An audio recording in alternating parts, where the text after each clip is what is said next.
ঝিলপতি গ্রামের একমাত্র নামী হাড়ের ডাক্তার সুধাময় বিশ্বাস আজ তার কাছে এসছে অনেক আশা নিয়ে। উনি আমার শেষ ভরসা।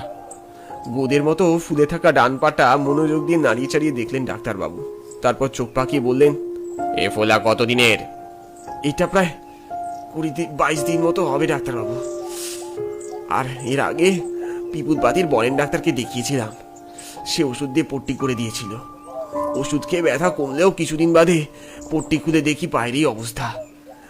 পা নাড়াতে পারছি না ডাক্তারবাবু, ও কি যন্ত্রণা। কি করে হলো এটা? মানে ডাক্তারবাবু, আসলে আম পাড়তে গিয়েছিলাম।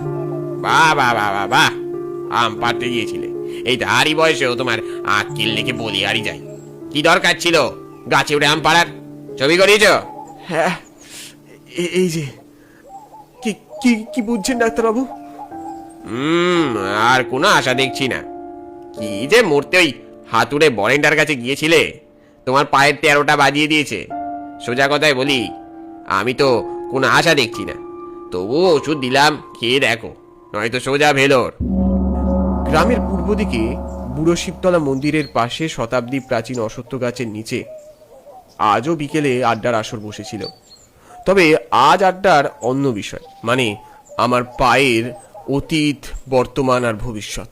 শোন, ভালো কথা বলছি, রোজ ওই উল্টো হয়ে ওই আম গাছ থেকে ঝোল।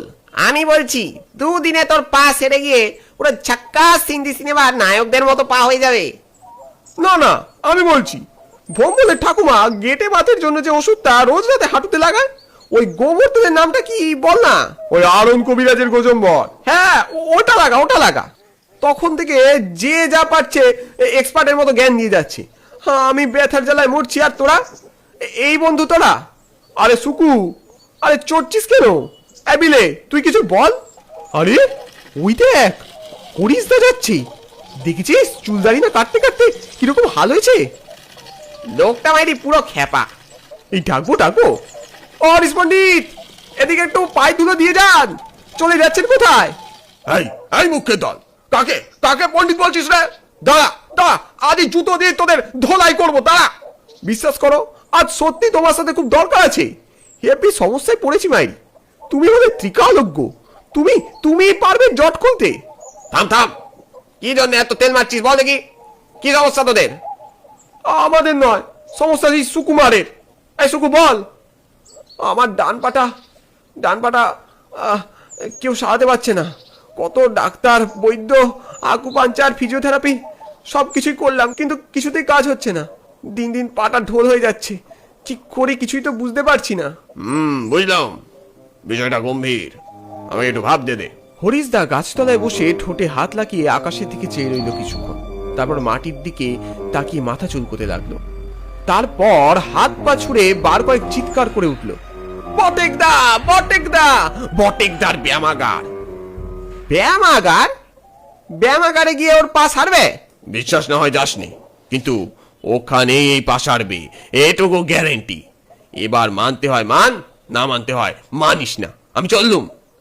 আরে দাঁড়াও দাঁড়াও, ঠিকানাটা তো দিয়ে যাও। চমকাইতলা পেরিয়ে যে মাঠ, সেই মাঠের শেষেই পাবি। আর কিছু বলতে পারবো না, দেরি হয়ে যাচ্ছে। ভুলেও ওই আতেলের কথা শুনিস না শুকু। তুই তো জানিস ওর মাথা স্ক্রু সব ঢিলা। কিন্তু এত কিছু করেও তো আমার ব্যথাকেও সারাতে পারছে না রে পেলা। আমি কি বলি, একবার গিয়ে দেখলে হয় না? তুই ঠিকই বলেছিস রে বিলে, কিন্তু এই অবস্থায় একা একা কি করে যাবো বলতো? একা কেন, আমি না হয় যাবো তোর সাথে। কাল তাহলে দুপুর দুপুর বেরোনো যাক। তোর পায়ের এখন কি অবস্থা? কাল সারা রাত যন্ত্রণায় ঘুমোতে পারিনি।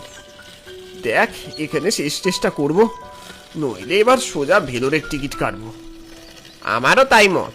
আরে আরে, থামলেন কেন? এখানেই থামতে হবে বাবু। এখানেই থামতে হবে মানে মগের মুলুক নাকি? কথা তো হয়েছিল চমকাইতলার মাঠে শেষে যাওয়ার, এ তো সবে চালটা পোড়া। না বাবু, এসে আপনারা ভাড়া দেবেননি তো দেবেন নে, কিন্তু ও পথে আমি যাবনি। আজব লোক তো আপনি। প্রথমে বলছেন যাবো, তারপর বলছেন যাবেন না। তাছাড়া আপনি দেখতে পাচ্ছেন আমার বন্ধুর কি অবস্থা। শুনুন, ও জায়গায় না পৌঁছলে আমরা রিক্সা থেকে নামছি না। এ তো ভারী মুশকিলে ফেললেন দেখছি। কে জানে আজ কপালে কি লেখা আছে। বাড়িটার কাছে যেতেই বুঝলাম বাড়িটা বেশ পুরনো, কম করে 100 বছর তো হবেই। দেওয়াল ফুঁড়ে বট অসত্যের চারা বেরিয়েছে, দেওয়ালে রং চোটে শ্যাওলা ধরেছে, দরজার মাথার উপর একটা ভাঙা হোর্ডিং ঝুলছে, তাতে লেখা আছে বিবেকানন্দ ব্যায়ামাগার। শুকু, এটাই মনে হচ্ছে বটেকদার ব্যায়ামাগার। মনে তো হয় তাই। আমাদের গ্রামে যে একটা ব্যায়ামাগার আছে আমরা তো আগে জানতুম না। ভিতরে ঢুকে অবাক হলুম। বাড়িটাকে বাইরে থেকে যতটা ঝরঝরে মনে হচ্ছিল ভেতরটা অতটা নয়। চোখে পড়ল এদিক ওদিক ব্যায়ামের সরঞ্জাম রাখা আছে, লোহার বারবেল, ডাম্বেল, কাঠের মুগুর, আরো কত কি সব। একটা লোককে দেখতে পাচ্ছি না কেন বলতো?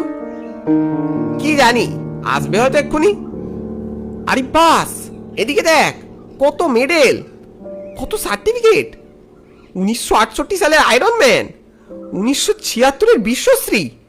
বাবা, হ্যাঁ তাই তো দেখছি। কি ব্যাপার, কে আপনারা? ঘাড় ঘুরিয়ে দেখি ভিতরের ঘর থেকে ভুঁড়ি দুলিয়ে নাদুস নুদুস চেহারার এক ছোকরা হেলতে দুলতে এগিয়ে এলো আমাদের দিকে। এটা কে রে? দাঁড়া, আমি দেখছি। আচ্ছা, এটা কি বটেকদার ব্যায়ামাগার? একদম।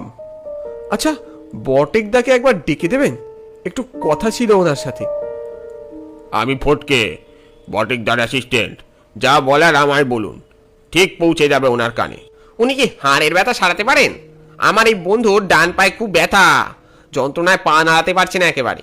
হাড়ের ব্যথা ছাড়াতে পারবে না মানে? হ্যাঁ, ওনার তো হাড় নেই কারবার। ছেলেটা পকেট থেকে নামের একটা লম্বা লিস্ট বের করলো। বাপরে, এ তো বিশাল লিস্ট। বটেকদার দেখছি হেভি ডিম্যান্ড। কি নাম লিখতে হবে তাড়াতাড়ি বলুন, নয়তো আরো দেরি হয়ে যাবে। সুকুমার সেন। নম্বরটা মনে রাখবেন, 149। 149? বিলে, এ জন্মে বোধহয় আমার আর পা সারবে না। কি আর করবি, চল ওই বেঞ্চে বসে অপেক্ষা করি, চল। দিনের আলো কমে আসতেই দেখলুম দরজার সামনে একটা লম্বা লাইন পড়ে গেল। দেখি লম্বা লিস্ট হাতে ভিতর ঘর থেকে ফটকে খোঁত খোঁত করতে করতে এগিয়ে আসছে এদিকে। এই সাইলেন্স, সাইলেন্স। 1 থেকে শুধু 10 অব্দি ভিতরে যাও, বাকি সব বাইরে। নাম ডাকলে তবে ভিতরে আসবে। যান যান, বাইরে গিয়ে বসুন, হল্লা করবেন না।